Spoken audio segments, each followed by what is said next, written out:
What's up, y'all? This is the FemFuture Podcast where we, you, me, and the audience around us get the opportunity to learn from amazing women curating a better future for themselves and others. I'm your host, Amber LaTrece, and today I am joined by a co-host in her own right, a cognitive behavioral therapist and coach. She's a COO, she's a CFO, and she's co-founder of the Evolve Ventures Technologies company. Like, wow. Miss Bianca, how are you doing today? Welcome to the podcast. I am incredible. Thank you for having me here. Awesome. Thanks for being on. So we had the opportunity to connect for a little bit of time prior to the podcast, but for our audience members that haven't had the opportunity, can you tell them a little bit about yourself? Yeah. So like you said, I'm the co-founder and COO of Evolve Ventures Technologies. And what we're really trying to do there is help people to transform. You know, my business partner and I, we both didn't have the easiest lives, you know, and I'm sure we'll talk about that later on, but neither of us had the easiest lives. And we've just seen so much pain and so much suffering and so much challenge in this world. And we face that in our own right. And we really wanted to get together and come together and help make this world a better place for everybody in it. So that is what I do. It's what we're doing, along with being a cognitive behavioral therapist and working one-on-one with people. Amazing. Yeah. Amazing. So one of the things that I love to do is once we understand like where you are now, I love to take a deeper dive so we get to know a little bit more about you and kind of set a foundation. So initially I was going to ask you about your 21-year-old self, but based on what you said, I want to go back a little bit further. Yeah. So who was Bianca at 16? Oh my God.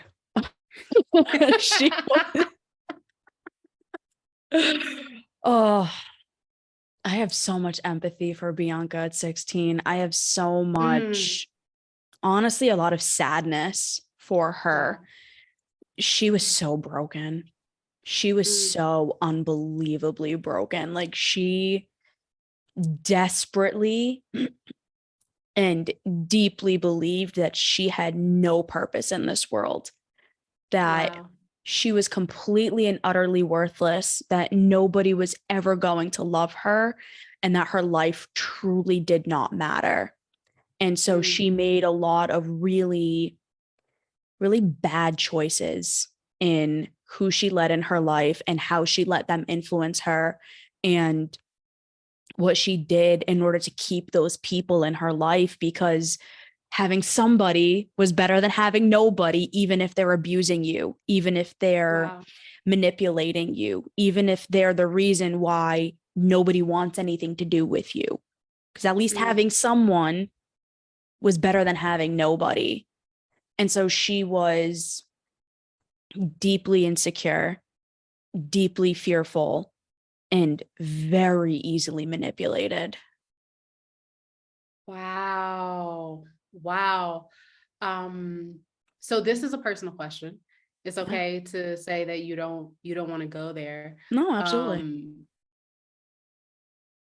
Why do you think that was? Where do you think that stemmed from for 16-year-old Bianca?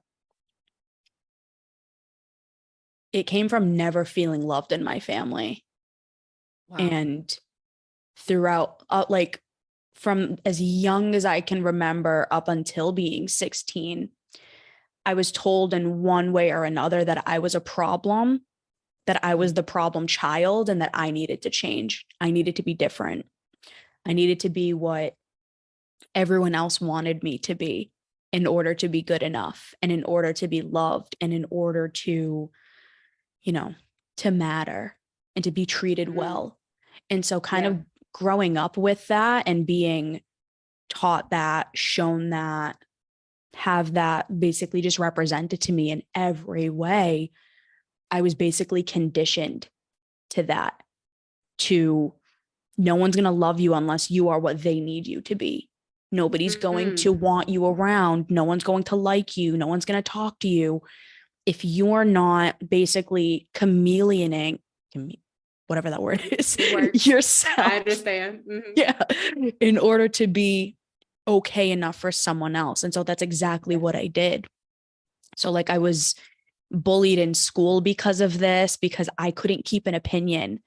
Like if you had said, actually, this is a perfect example. I was sitting across the table from someone. I don't remember how old I was, but I remember being it was like late mid elementary school or early middle school. So I was like between 9 and 12. And I remember having a conversation with someone and they were telling me about like an artist that they liked.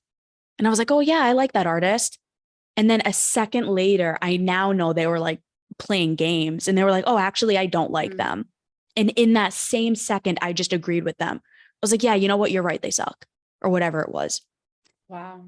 I had no identity because I was just doing anything and everything I could just to get somebody to pay attention to me. Just someone like me, someone be there for me. So I will do whatever you need me to do in order for you to do that for me. Wow. Yeah. Thank you so much for sharing. I know on a lot of levels, even in my life, that is definitely relatable. So I'm really interested to hear about what the journey was like from then to now for you, because that does not seem like the woman I am staring at today. So I'm like, okay, so how do we bridge this gap? Right. What was the journey like for you to go from that space to this businesswoman, cognitive therapist, and coach, like co-host? Like, what was that journey like to go from essentially feeling like less, feeling like nothing, having these insecurities, to being someone who essentially helps other people discover who they are?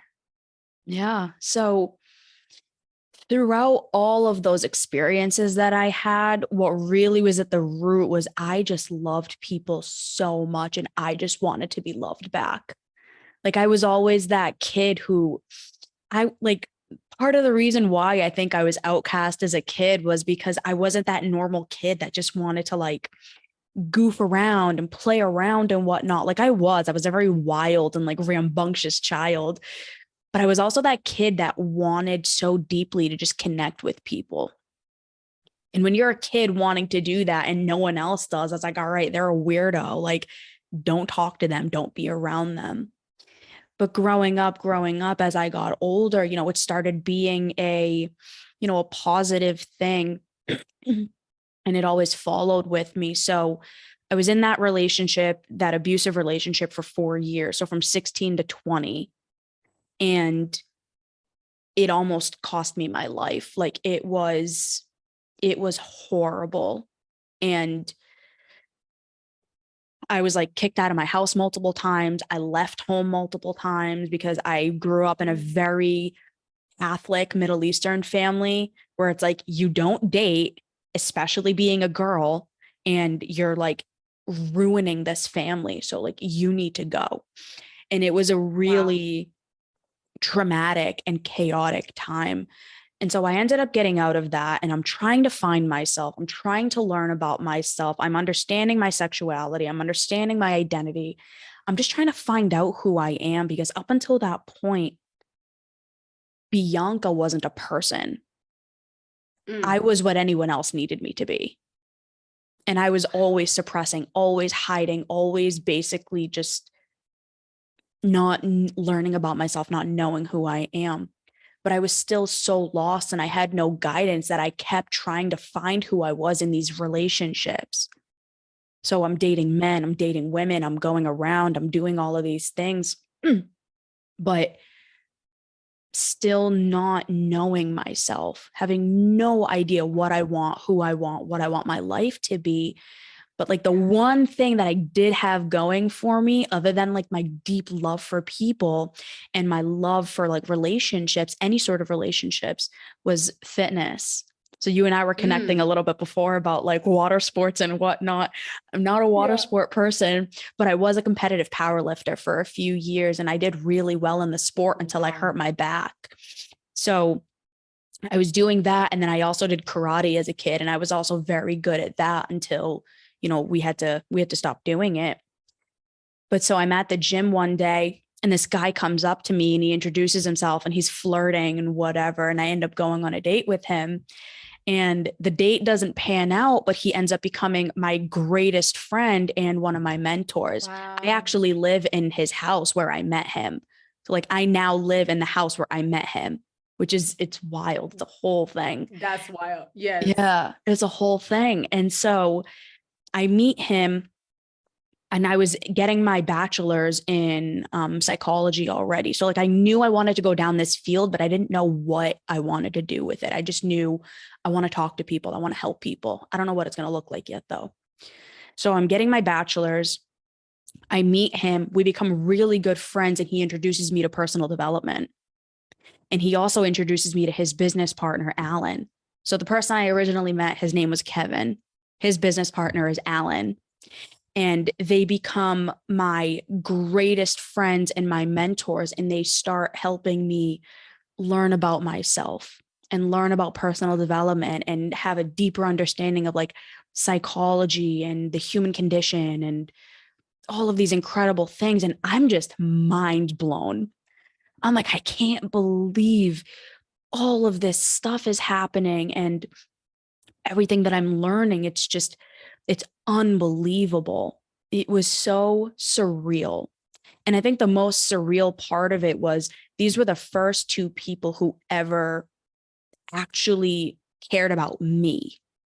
Not like this identity, not this persona that I was putting out. They didn't care about me because I was doing what they wanted. They cared about me because they saw something in me. And it was the first time in my life that had ever happened. And in all honesty, I think me having been such a people pleaser, honestly, is what connected me with them and kept me doing the hard things that I did, like the self-discovery, because I didn't want to lose them. So I was willing to do literally whatever it took to keep them in my orbit. And the byproduct of that was personal growth and development and learning about myself. And so I think it was like a year or two after I met them is when I met my business partner, Amelia, at a Muay Thai gym. So Kevin is like my height, a little bit taller than me. And it was so funny because how tall are you? I'm 5'2". So he's like maybe 5'4". So he and I would be at the gym together sparring because he was very much into fitness and like physical sports too. So we would be at the gym, like legit at fighting each other, like sparring each other. I'm surprised we didn't get kicked out. It was ridiculous. We were like literally beating each other up. But he was like, you know, you should go to this gym. Like it's near where you live. It's not that expensive and like they're really good. And I'm like, okay. So I end up going there and that's where I met my business partner, Amelia. And the reason we connected was because I was the only girl that could keep up with her because she had outranked everyone at the gym. So she was one of the like best fighters at the gym against men and women. Wow. So you would never think it looking at her too, but she's wild, just wild.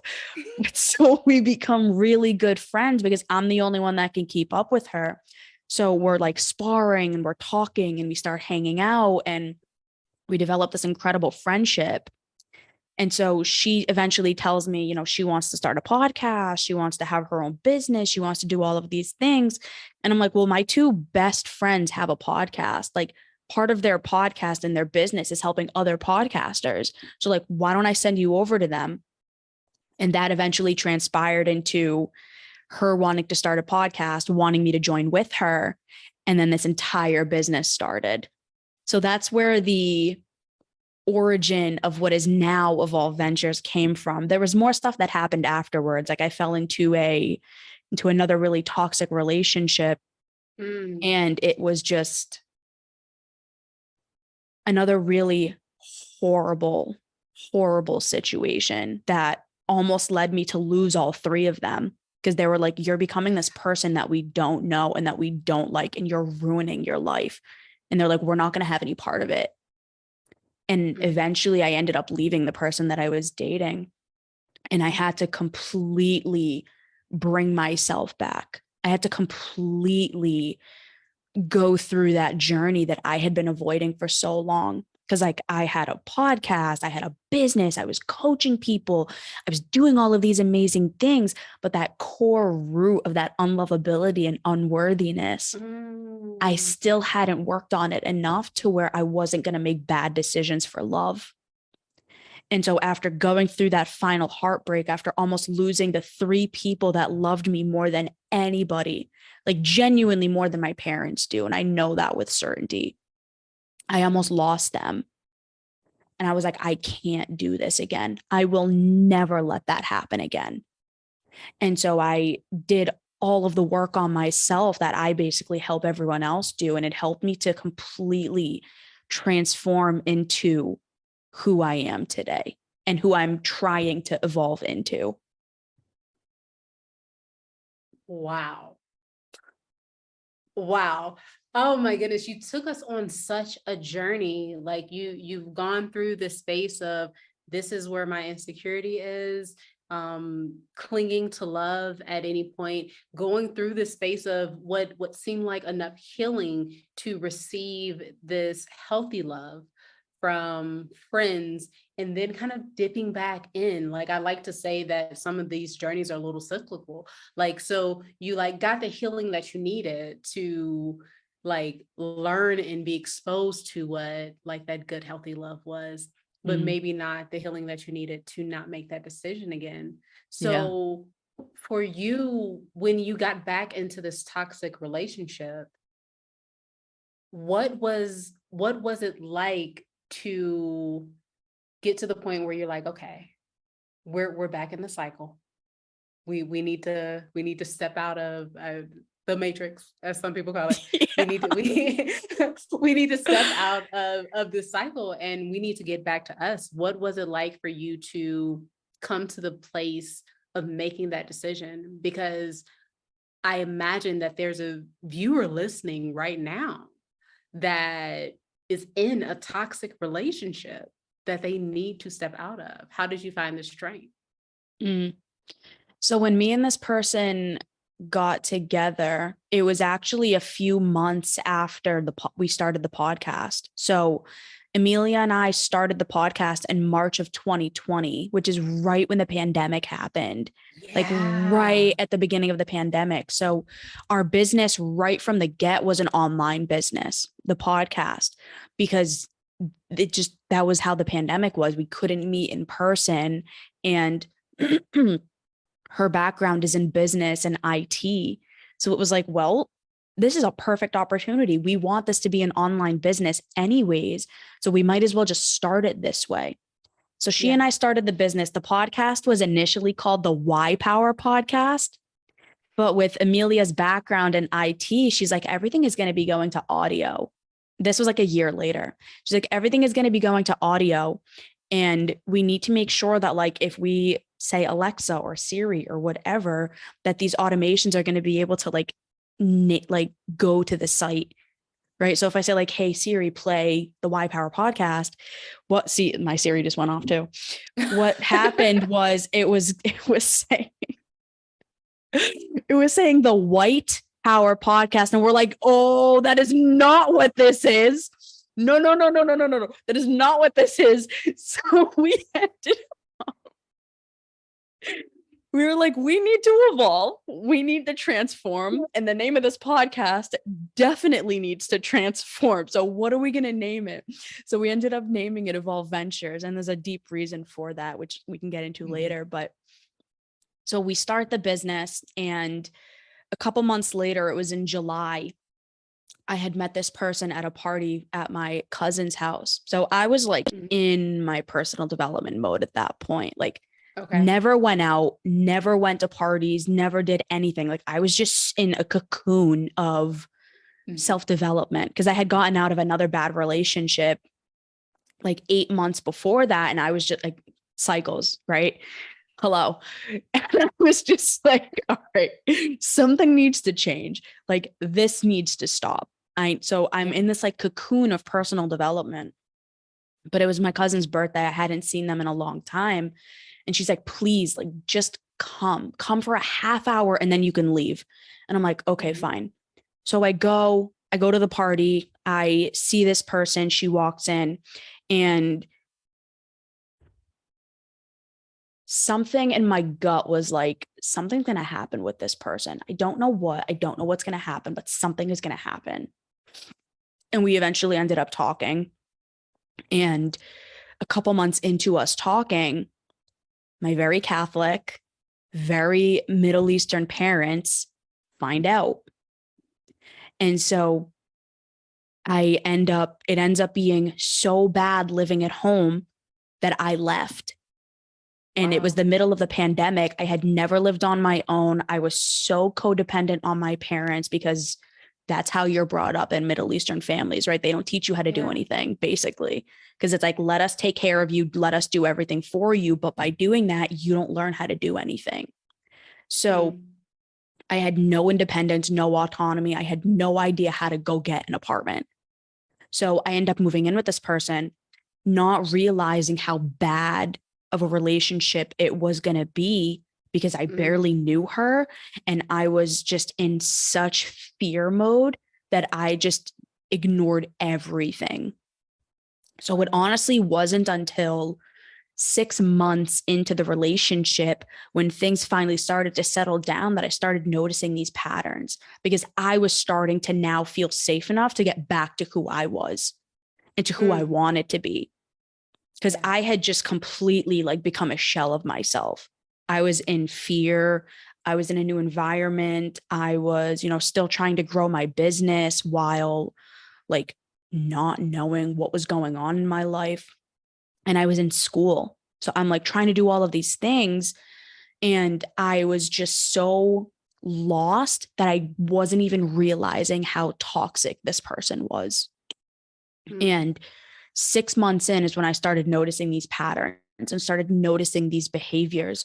But it wasn't until a few months after that, we were fighting all the time. My friends wanted nothing to do with her. They didn't like her. And she hated my friends because she was very insecure. And they basically brought out every insecurity of hers because of how extraordinary they were. So she was trying to pull me away from them, didn't want me around them, was like basically trying to manipulate me not to be around them anymore.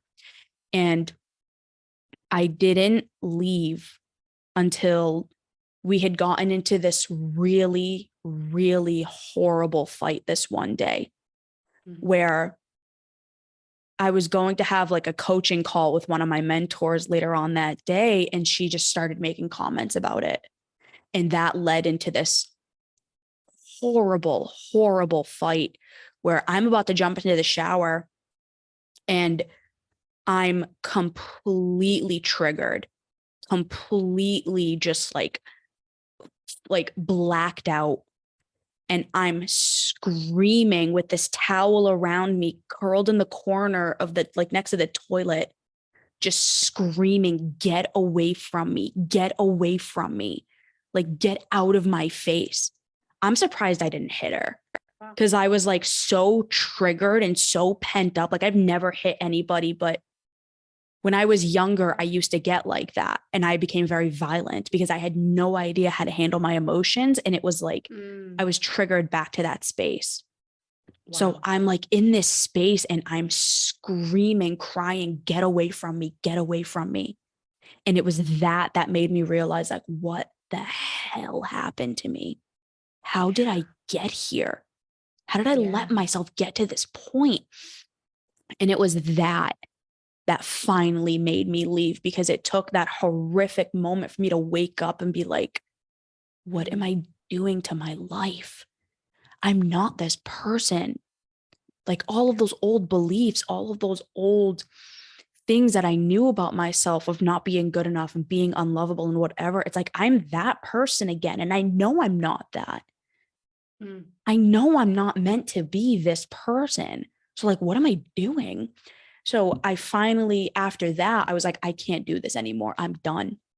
We had a dog together, and I actually had to give her the dog because she just wasn't going to let me take her. It was a really bad situation. And I was just like, fine, take everything. I don't want anything from you. Keep everything that we got. We were looking into getting a house. I'm like, keep the house, keep everything. I got to go. I'm done. I can't do this. And so I had no money. I got an apartment, and then I ended up moving here because that other apartment was just not good.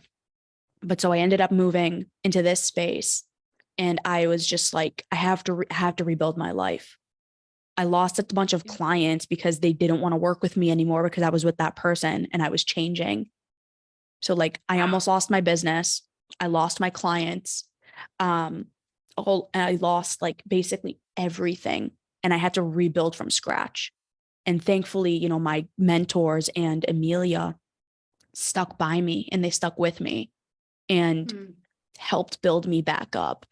And now it's like, I'm finally, you know, this person, and I'm still like, this isn't to say like, I'm healed, I'm cured, everything is great now. It's like, absolutely not. There's still so much growth that I need to do, and so much I need to work on, and so much I need to work through. But I'm sitting here as the greatest version of myself.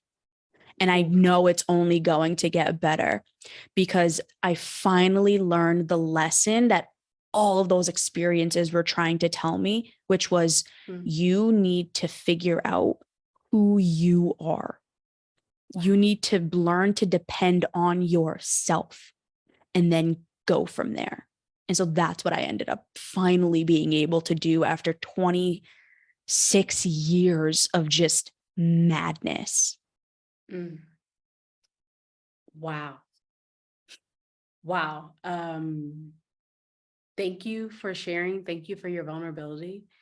I know that there's, again, someone on the other end of this that's listening right now, being impacted and connecting deeply with the story.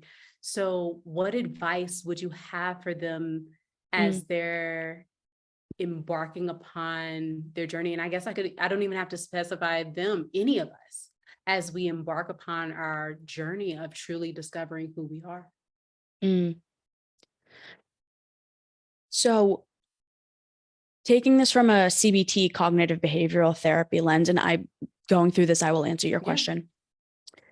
We all have core beliefs that we hold about ourselves that basically guide every single decision that we make. And we don't even know we have them, but we know that there's something we feel about ourselves or some way that we see ourselves. And every decision we make is based on that. So mine were, I'm not lovable. No one is ever going to love me. And I'm not good enough. So everything that I did was basically to get proof to show me that that wasn't true. So if I can get someone to love me, it means I'm good enough. If I can get someone to stay, it means I'm good enough. If I can get someone to, you know, to want me, maybe it means I'm good enough. And so everything I did, if you hear that story, all the stories that I told, it was, how can I be good enough? How can I be good enough for this person to love me? How can I be good enough for this person to stay? How can I do this? How can I do that? Everything I did was to do that. And so if you really want change in your life, if you want to evolve and to grow and to get out of the toxic cycles that you're keeping yourself in, you have to uncover what the beliefs are that you hold about you. Who are you to you? What do you mean to you? And how is that impacting your behavior and how you feel and how you think and how you interpret and see the world? And that's exactly what CBT does. It looks to what is the root and how is that guiding everything that you're doing? So like if you think about depression, PTSD, anxiety, OCD, borderline personality disorder, these really all come from these experiences that have culminated that develop these beliefs about people. And those beliefs shift how your emotions are. They shift how you think. They shift your behavior. And all of that basically causes your entire experience of life. So that's how you start to transform, is by learning how to get to the root.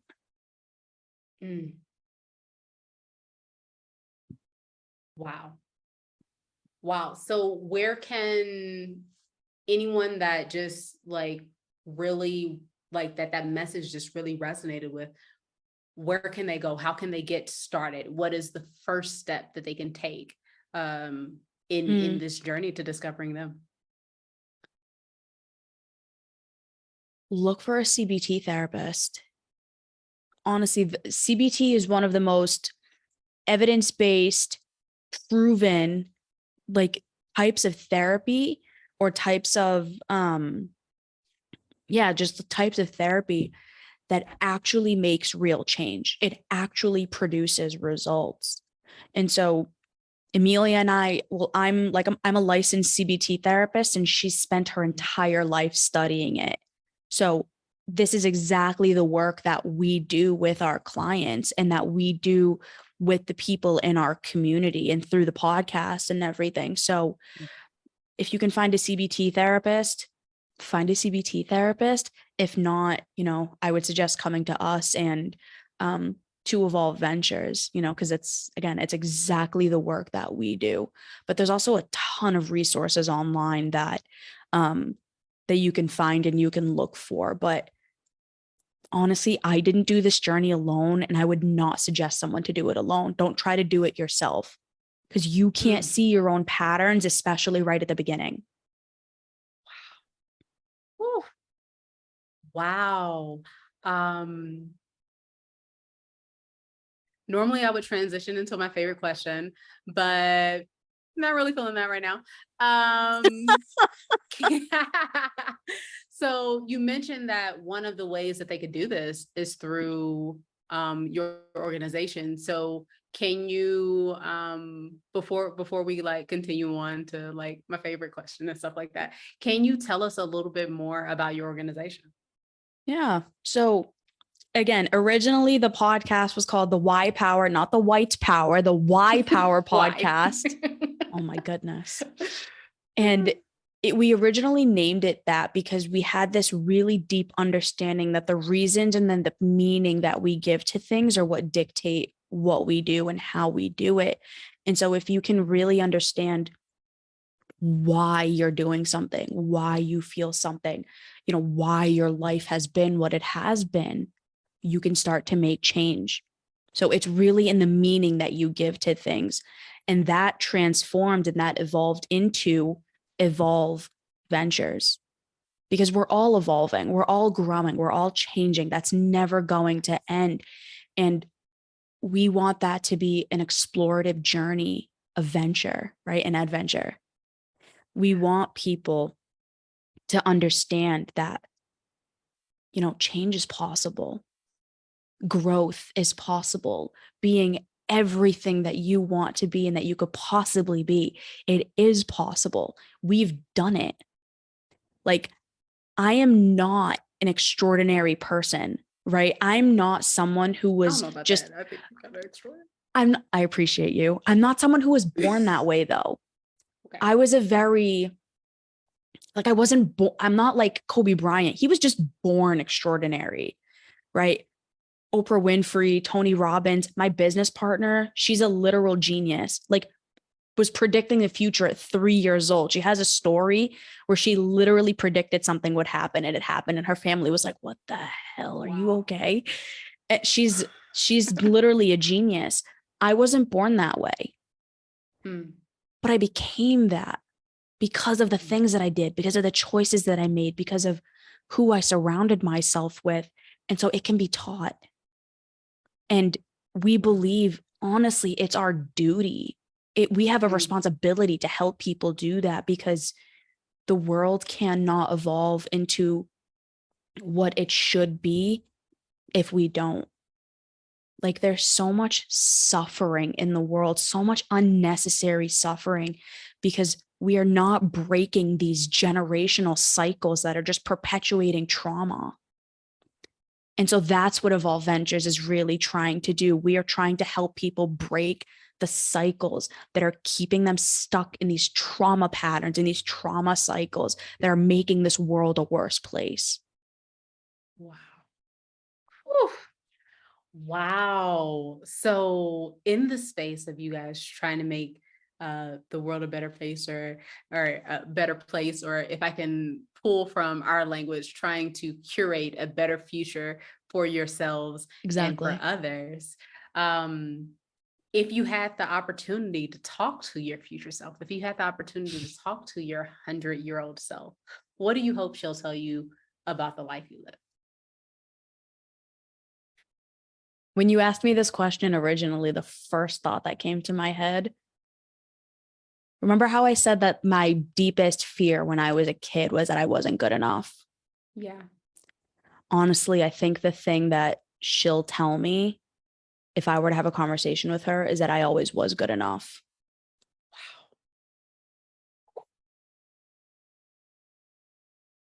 Wow. Yeah. Yeah. That is something that so many of us need to hear. Those words, you are enough, you are good enough. Even with what you mentioned, you are lovable. Those words are so powerful. So as we come to a close, you've already shed so much light on so many issues. You've already blessed us with your vulnerability. But if you had to give myself or any other audience member any final advice as we embark upon our journey to work to intentionally curate a better future for ourselves and others, what final advice would you have for us?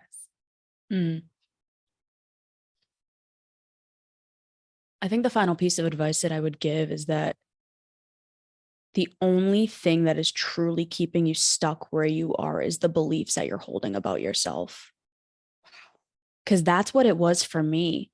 I believed so deeply that I wasn't good enough. And so every single thing that I did came from that.